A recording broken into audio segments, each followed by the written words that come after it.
Machine safety and powered hand tools prevent exposure to dangerous parts. Only operate, perform setup or maintenance on equipment that has defined safety operating instructions. Only operate machinery if you have received proper training and authorization. Inspect and check safety features before use, including interlocks, emergency stops, and guarding systems. Remove from service any damaged tools or machinery. Never bypass or remove safety guards, shields, or interlocks.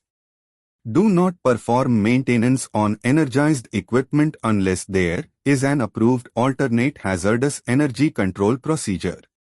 Never use tools with damaged electrical cords. Do not overuse multi-socket plug nor allow them to hang unsecured.